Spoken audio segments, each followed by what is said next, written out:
할렐루야. 무더운 여름 날씨가 계속됩니다. 이 여름 무더위 가운데 추수하는 날의 얼음 냉수처럼 살아가는 우리 마산 3일교회 믿음의 식구들 되시기를 주님의 이름으로 축복합니다. 여러분 예배 가운데 잘 나오셨습니다. 오늘도 예배 가운데 하나님을 만나고 하나님의 음성을 듣게 되기를 축복합니다. 이전에 우리가 참 소중히 여겼던 속담들이 참 많습니다. 그런데 이 속담들이 요즘에는 조금 바뀌었답니다. 자, 저하고 같이 한번 속담 한번 얘기해 볼까요? 오르지 못할 나무는 좀 장단을 맞춰 주셔야지.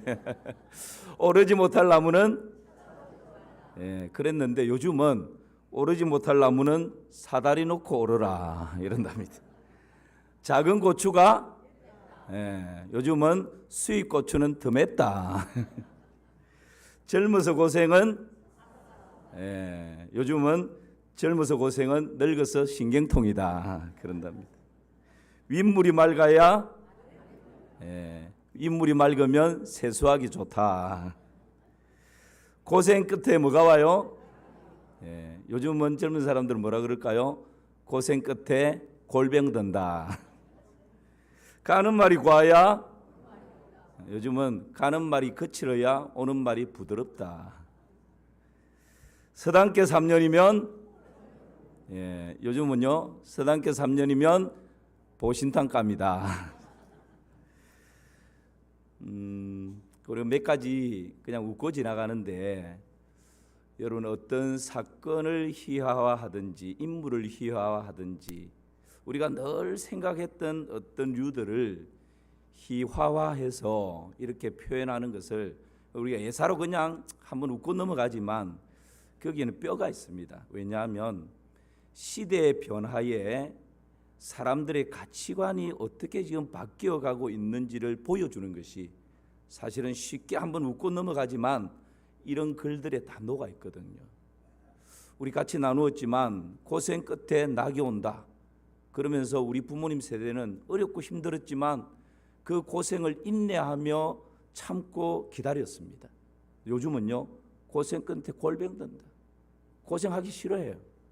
힘든 일 싫어합니다. 이게 여러분 시대에 따라서 지금 가치관이 이렇게 바뀌고 있다라는 것을 잘 보여주는 그런 예라고 할 수 있겠습니다. 오늘은 세속적인 가치와 영적인 가치 이 두 가지를 같이 한번 생각해 보려고 합니다. 이삭은 리브가와 결혼을 하는데 몇 세에 결혼을 하죠?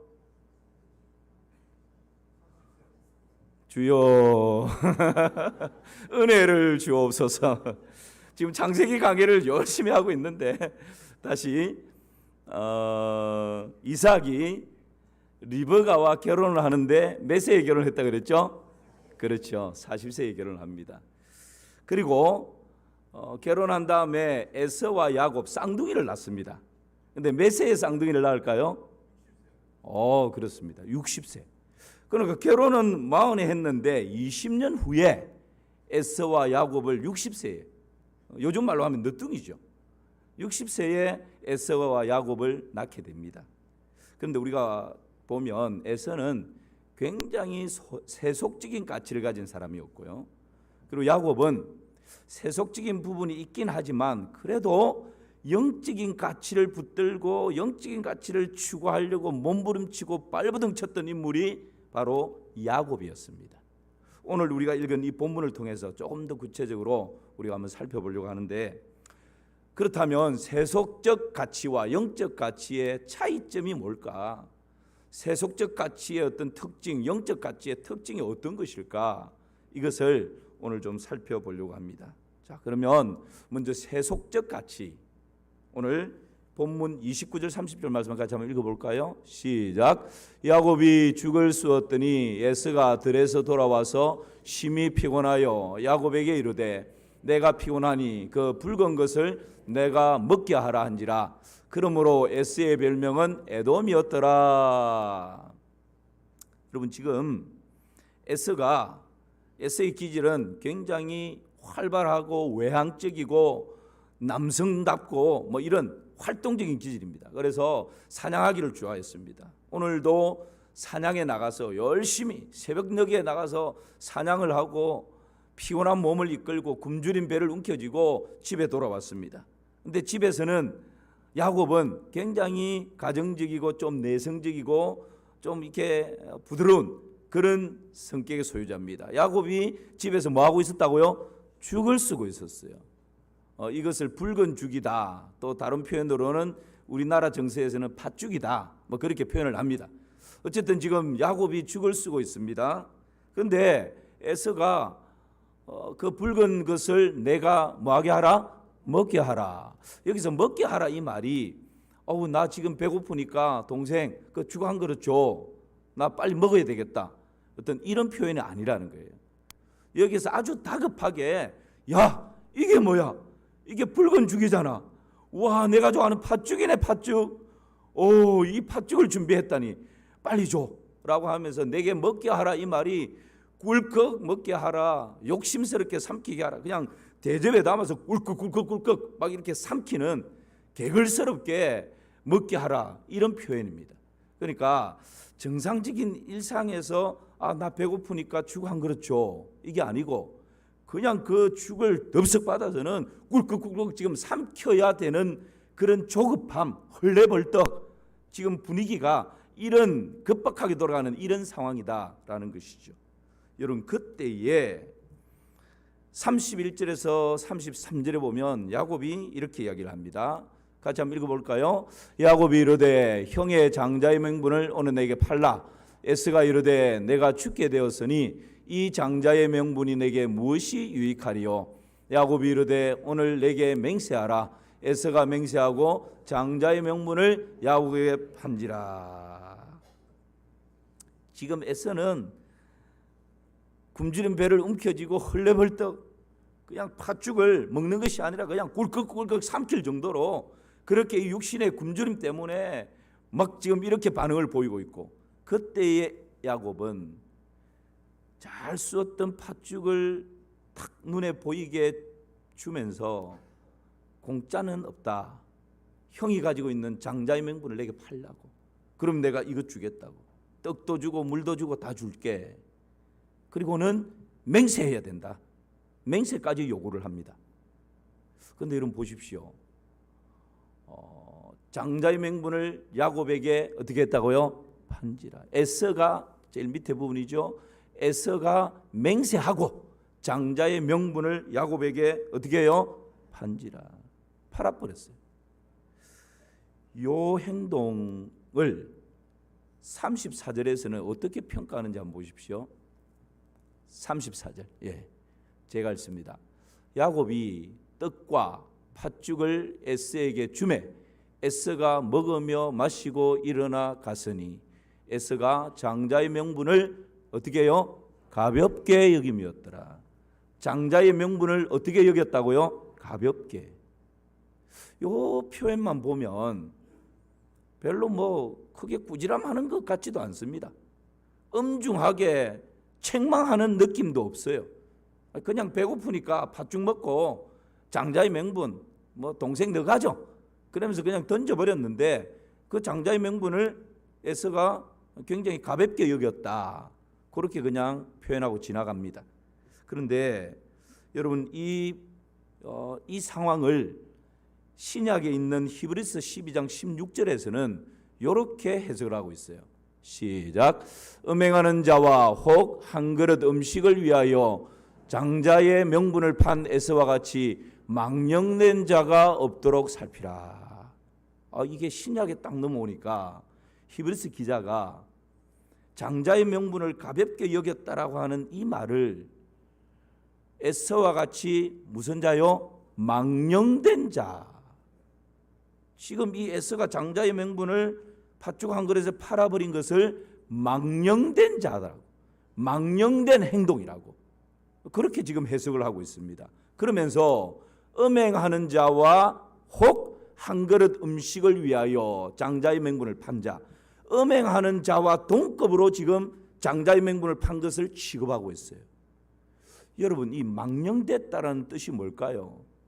뭐 우리나라 말처럼 뭐 망령 들었네 이런 의미가 아닙니다. 망령이라고 하는 이 원어적인 의미는 자기 영혼을 파멸하는 자리에 두었다. 자기의 영혼을, 내 영혼을 멸망의 자리에 던져버렸다. 이런 의미입니다. 그러니까 망령이라고 하는 말은 하나님이 없는 행동, 하나님을 무시하는 행동, 내 영혼을 멸망의 자리에 던져버리는 행동, 이것이 망령이에요. 망령. 지금 야곱의 그 제안에 에서는 아무 생각이 없어요. 그러면서 장자의 맹분, 그래 너가 하죠. 맹세까지 하면서 장자의 맹분을 동생 야곱에게 던져버렸어요. 이것이 장자의 맹분을 소홀하게 여겼다, 가볍게 여겼다라고 창세기에서는 표현하고 지나갔는데 신약에 오니까 이것이 망령된 행동이다라고. 하나님 없는 행동이고 하나님을 무시하는 행동이고 자기 영혼을 망하는 자리에 던져버리는 그런 행동이었다라고 너무 엄중하게 해석을 하고 있는 것입니다. 여러분, 이것이 세속적인 삶의 모습인 것이죠. 지금 에스의 이 행동은 순간적인 행동이 아닙니다. 충동적인 행동이 아닙니다. 지금 에스의 이 행동은 말씀을 자세히 묵상해 보면 일상의 연장이었구나 하는 것을 발견합니다. 여러분, 우리 보통 사람들이 그렇지 않습니까? 화장실 들어갈 때 마음이 다르고 나올 때 마음이 같아요, 달라요? 예. 그러니까 뭔가 막 다급하면 뭐 이런 말도 하고 저런 말도 하고 뭐 오만 말 할 수 있죠. 그런데 이제 볼일 다 보고 나오면 뭐가 이제 제정신이 돌아오고 몸 상태가 제대로 돌아오면 에이, 그거는 내가 급해서 그런 거고 뭐 이럴 수 있는 거죠. 배가 고플 때 여러분 무슨 말을 못 하겠습니까? 그래, 장자의 맹분뿐만 아니고 내 감추어 놓은 이것도 있는데 이것도 네 줄게, 빨리 지금 내 이 굶주림 좀 채워줘. 그렇게 하고 정상적인 사람 같으면 이제 배가 채워졌어요. 볼일 보고 다 나왔습니다. 이제 정상적으로 제정신이 돌아왔어요. 아유, 그냥 배 툭 두드리면서 그냥 요즘 표현하면 이쑤시개 가지고 이빨 이렇게 휘비면서 나오면 내가 지금 무슨 짓을 했지? 어이구, 이 배고픈 거 이거 한낱 이 팥죽 한 그릇 때문에 아버지로부터 물려받은 이 장자의 맹분을 내가 쉽게 던져버렸네. 내어줬네. 야, 동생 야곱, 이리 와봐. 미안하지만 나 취소다, 취소. 내가 배가 고파서 정신이 없었던가 봐. 내가 미쳤나 봐. 취소. 다시 없었던 걸로 무효. 여러분, 이렇게 해야 지금 정상 아니겠습니까? 장자의 명분에 대한 그 복이 어떤 것인지, 그 영적인 가치가 어떤 것인지를 조금이라도 평소에 알고 있었다면 여러분 그렇게 해야 정상이죠. 그런데 창세기 25장 34절을 한번 보세요. 같이 읽어볼까요? 야곱이 떡과 팥죽을 에스에게 주매 에스가 먹으며 마시고 일어나 가서니 에스가 장자의 명분을 가볍게 여김이었더라. 보십시오. 왜 이것이 일상의 연장으로 우리가 볼 수 있는가 하면 에스는 그렇게 하고도 아무 생각이 없어요. 장자의 맹분을 던진 것이 하나님 없는 행동, 하나님 무시하는 행동, 내 영혼을 멸망의 자리에 던져버리는 행동인데도 불구하고 하나님으로부터 오는 온갖 모든 좋은 복을 지금 던져버렸는데 죽을 먹고 배가 부른 다음에 떡을 먹고 배가 부른 다음에 물도 마시고 걸걸했던 목이 시원케 된 다음에도 아무 생각이 없는 것입니다. 그러면서 어떻게 했다고요? 먹으며 마시고 일어나 어떻게 했어요? 가버렸어요. 자기 길로 가버렸어요. 여러분, 충동적인 것이 아니었습니다. 순간적인 것이 아니었습니다. 하나님 없는 이 행동이 자기 영혼을 끊임없이 멸망의 자리에 놔두는 이 행동이, 이 삶이 여러분 일상이었고 지금 이 장자의 명분도 팥죽 한 그릇에 쉽게 던져버리는 것이 그 일상의 연장선상에 있다라는 것을 우리는 오늘 이 본문을 통해서 알 수가 있는 것이죠.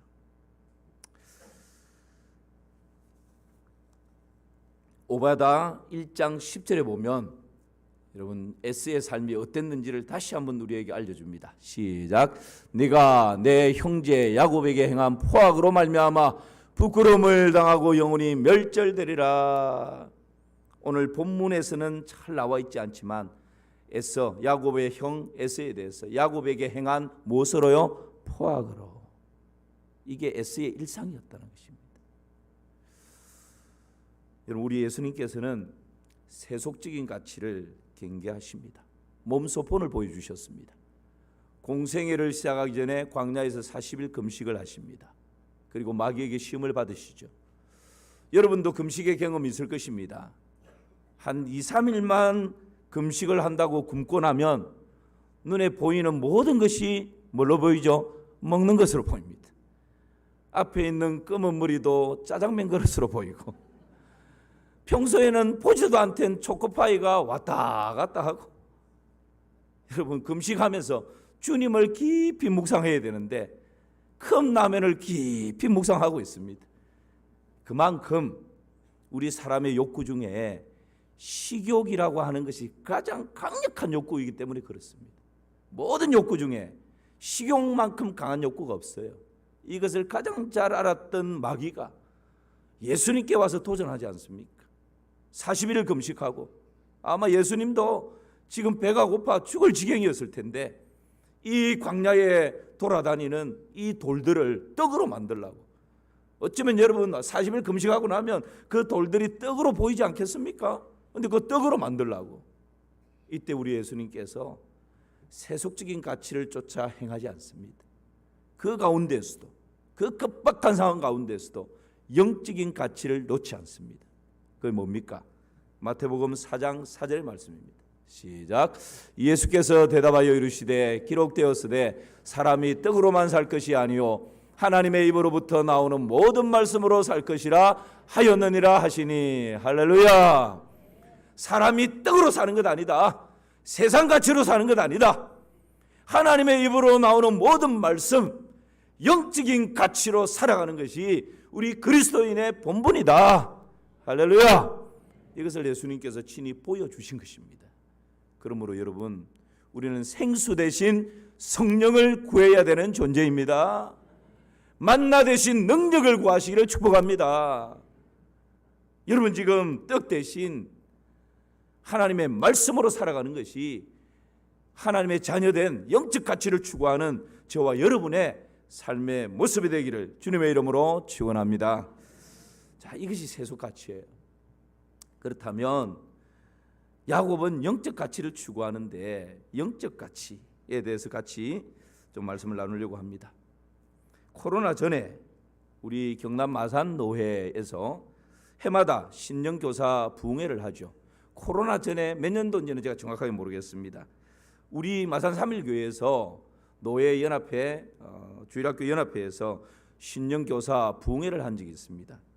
그때 강사로 오신 분이 백석대학교 대학원의 설교학을 가르치는 이우재 교수님이셨습니다. 그 교수님께서 강사로 오셔서 설교를 하는 중 이런 이야기를 한 적이 있는데 그것을 제가 잊지 못합니다. 그 설교 가운데 아는 목사님이 개척교회를 했답니다. 그 개척교회가 5층에 자리를 잡았어요. 그런데 공교롭게도 그 개척교회 바로 아래층 4층에 무당이 자리를 잡았다는 거예요.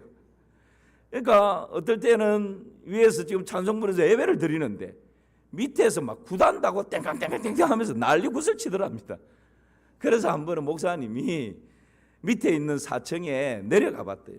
문을 삐끗이 여니까 이 지금 손님이라 해야 되나요? 하여튼 고객이 와 있는데 목사님 문을 열고 삑 들어가니까 아이고 여기에 기독교인이 왔네. 점괘가 안 나오니까 나가라 이러더랍니다. 실제 있었던 일이랍니다. 그래서 목사님이 피식 웃으면서 문을 닫고 나왔습니다.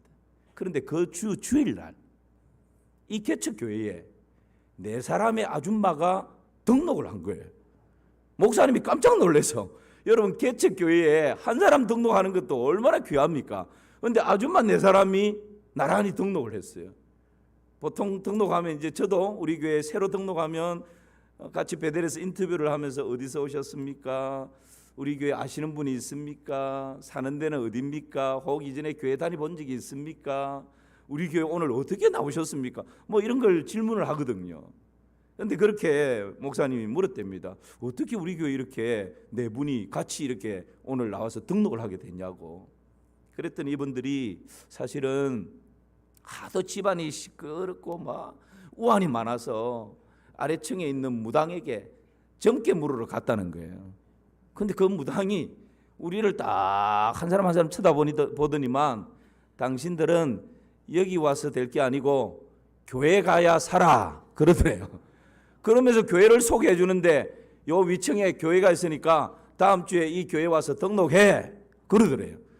그 무당의 말을 듣고 네 사람의 아줌마가 위층에 있는 교회 와서 등록했다는 거 아닙니까? 그래서 이 목사님이 그 얘기를 듣고는 그 무당 그 제대로 된 무당이네. 그래도 꽤 실력이 있네. 그러고 지나갔대요. 그리고는 그 주간에 산책을 한다고 밖에 나갔는데 이 무당하고 딱 맞닥뜨린 겁니다. 그래서 이 목사님이 모른 척 할 수는 없고 아이고 잘 지내십니까? 지난주에는 방황하는 영혼 4사람이나 저희 교회에 보내주셔서 감사합니다. 그랬더니 이 무당이 아이고 무슨 말씀을요. 같은 업종에 종사하는 사람끼리 도움에 살아야죠. 이 무당이 목사님 보고 같은 업종에 종사하는 사람이라고. 여러분 제가 지금 왜 이 말씀을 드리느냐 하면 무당은 악한 영의 지배를 받는 거예요. 우리 그리스도인은 성령의 다스림과 지배와 인도를 받는 사람들입니다. 이 무당이 비록 악한 영의 지배를 받지만 영적인 세계가 있다는 걸 압니다. 영적인 세계는 눈에 보이지 않거든요. 손에 잡히지가 않거든요. 지금 당장 귀에 들리지가 않거든요. 열매로 뭐가 드러나는 게 없거든요. 그러니까 많은 사람들이 눈에 보이는 세속적인 가치가 전부인 줄 알고 거기에 올인합니다. 그렇지 않습니다.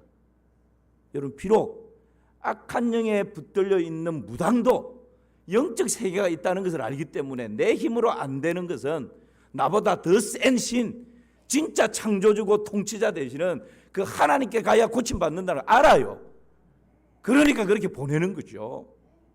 여러분 지금 제가 왜 이 말씀을 드리느냐 하면 우리는 눈에 보이는 세속 가치를 붙들고 살아가는 사람이 아니라 비록 지금 당장은 내 눈에 안 보이지만 내 손에 잡히는 것 없지만 귀에 들리는 것 없지만 지금 당장 30배, 60배, 100배의 열매가 주렁주렁 맺혀지는 것이 없지만 우리는 영적 가치를 붙들고 살아가는 하나님의 자녀인 것을 여러분 잊지 마시기를 주님의 이름으로 축원합니다.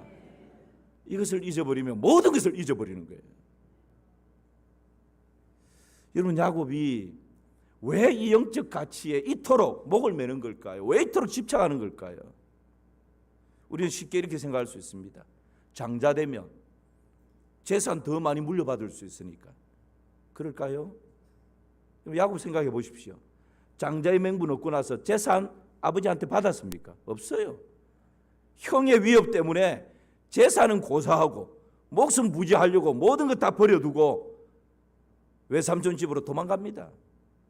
재산 받은 거 아무것도 없어요. 이 장자가 되면 사회적인 의미에서는 두 가지 특권이 있습니다. 하나는 방금 제가 말씀드린 것처럼 재산을 배로 받을 수 있는 특권이 장자에게 있었습니다. 또 하나는 자막 띄워주셔야죠. 또 하나는 집안일에 재판을 할 수 있는 권리가 있었습니다. 그 재판을 할 수 있는 권리라고 하는 것은 중요한 일을 결정할 수 있는 권리고 집안에 음란이나 부정한 죄가 있을 때 사형을 명할 수 있는 그런 권리가 있었던 것이죠. 그리고 이것보다 영적인 의미가 있습니다. 영적인 의미는 세 가지가 있는데요. 야곱이 이렇게 영적 가치에 집착하고 여기에 목을 메고 올인했던 이유가 바로 이것이지 않을까 생각이 듭니다. 하나는 제사의 권한입니다. 무슨 권한요? 다른 말로 하면 예배의 특권입니다. 예배의 특권. 장자에게는 가족을 대표해서 하나님께 예배를 드리고 하나님과 교제하고 하나님의 말씀이 임하고 하나님의 임재가 임하고 하나님이 함께하는 것을 느끼고 하나님의 영광을 목도하는 이런 영적인 예배의 특권이 장자에게 주어져 있었던 것입니다.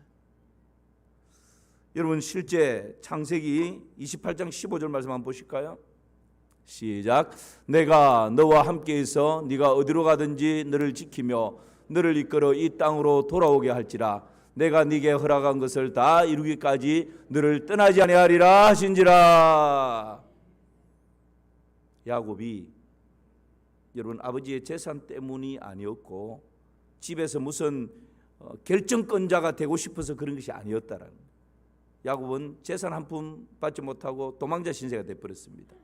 20년 동안 외삼촌 집에 가서 맨손으로 모든 것을 다시 시작합니다. 그런데 도망자 신세가 되어서 외삼촌 집으로 갈 때 얼마나 여러분 외롭고 고독했겠습니까?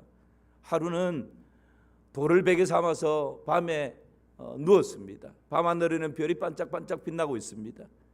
고향을 떠나서 형을 피해서 나를 그렇게 아끼고 사랑하던 엄마의 품을 떠나서 지금 저 머나먼 거리로 걸어가는 상황에, 그런데 그때 하나님께서 야곱을 찾아오십니다.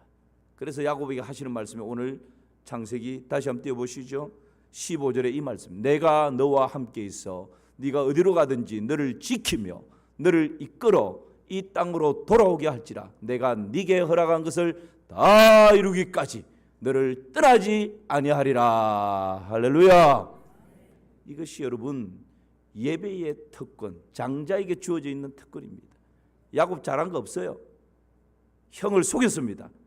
27장에 가면 아버지 속이고 아버지에게 축복도 가로채버립니다.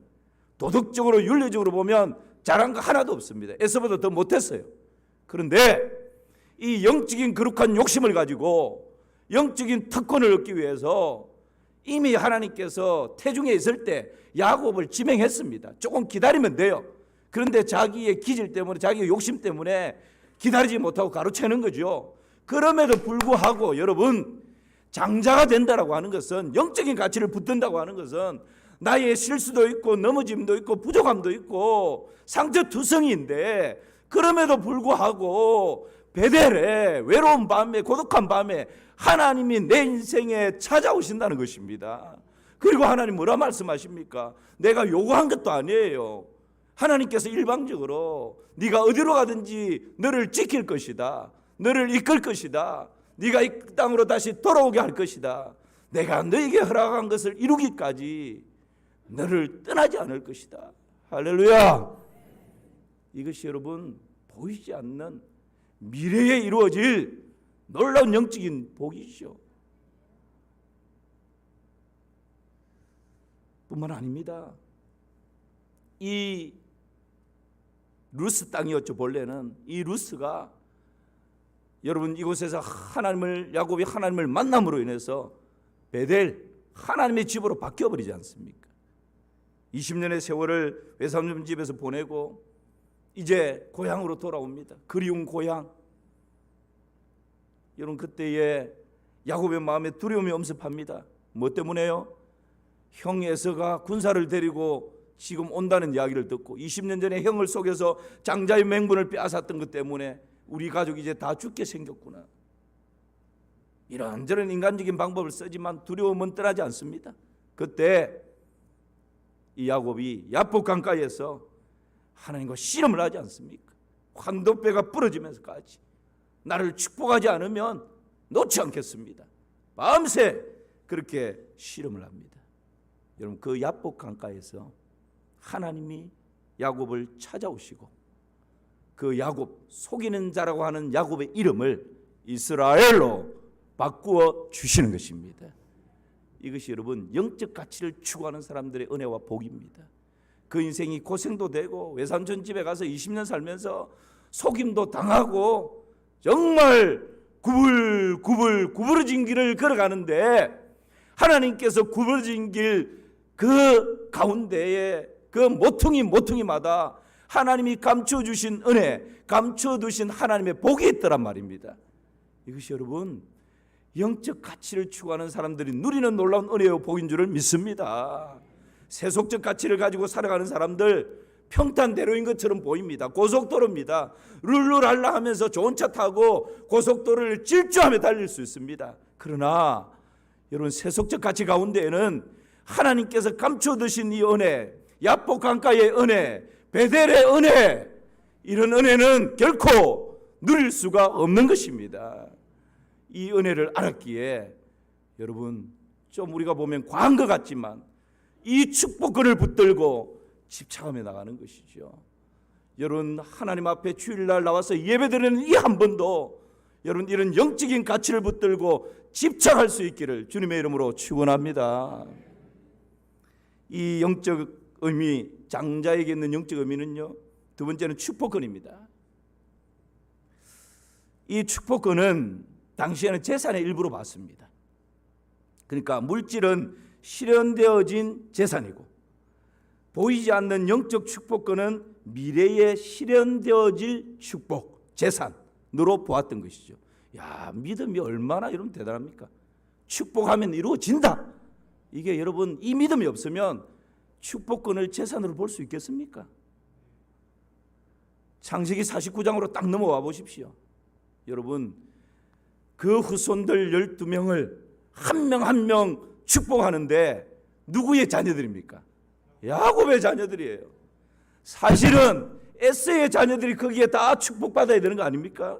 그런데 하나님 없는 행동, 하나님 무시하는 행동, 내 영혼을 파멸에 던져버리는 그 행동 때문에 지금 창세기 49장에 아버지로부터 다 축복을 받는 이 축복의 자리에 야곱의 자녀들이 다 있다라는 것입니다.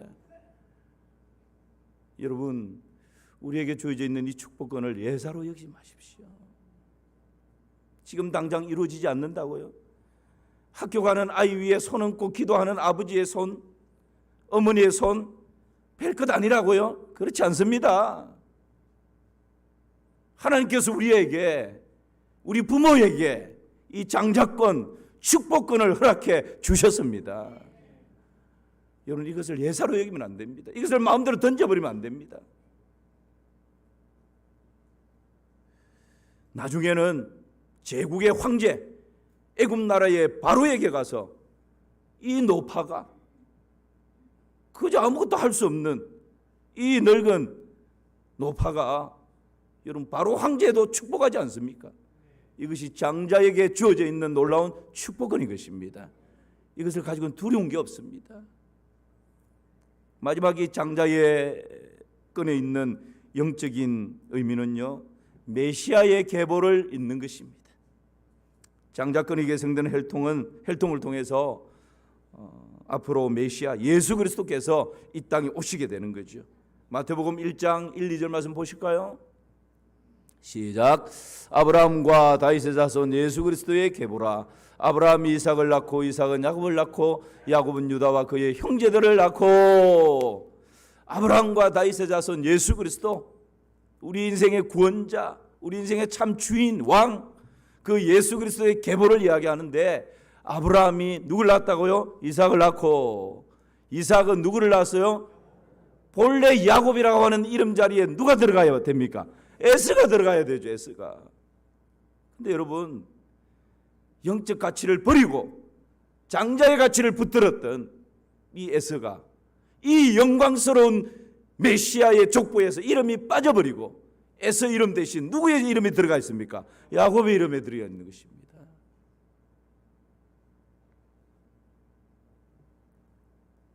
나중에 야곱의 이름이 이스라엘로 바뀌지 않습니까? 그리고 이스라엘이라고 하는 하나님 택한 한 민족이 만들어지는데, 그 민족의 이름이 바로 이스라엘입니다. 그리고 그 이스라엘의 구성은 여러분, 이 야곱, 바뀌어진 이름 이스라엘의 12 자녀들을 통해서, 물론 나중에는 요셉의 2 자녀가 포함이 되죠. 그 자녀들을 통해서 이 지파들이, 12 지파들이 형성이 되는 것입니다. 놀라운 은혜와 복이지 않습니까? 오늘 우리는 세속 가치가 판을 치는 이 시대를 살아가고 있습니다. 여러분, 이 세속 가치는 지금 당장 눈에 보입니다. 지금 당장 내 손에 막 잡힙니다. 이 세속 가치는, 이 가치를 추구하고 따라가면 지금 당장 내 지갑이 두둑해질 수 있습니다. 그러나 영적 가치를 추구하는 것은 지금 당장 보이지도 않습니다. 들리지도 않습니다. 손에 잡히는 것도 없습니다. 지갑에 들어오는 것이 아니라 오히려 더 빠져나갈 수가 있습니다. 그러나 우리 그리스도인은, 하나님 자녀는 세속 가치를 추구하는 것이 아니라 때로는 두 주먹을 불끈 쥐고 이를 악물고 영적 가치를 추구하는 하나님의 백성입니다. 세상 가운데서 이것을 놓아버리면, 이것을 잃어버리면 우리는 세속적인 사람들과 똑같은 삶을 살아갈 수밖에 없는 것이죠. 이 시간 사랑하는 여러분들을 축복하고 싶습니다. 날마다 세속 가치와 영적 가치가 우리 앞에서 선택을 요구합니다. 좀 더 나은 영적 가치를 선택함으로 하늘의 신령한 복과 땅의 기름진 복으로 충만케 되는 은혜가 있기를 주님의 이름으로 축원합니다. 하나님 아버지, 그렇게 살아가게 하여 주시옵소서. 예수님의 이름으로 기도하옵나이다. 아멘.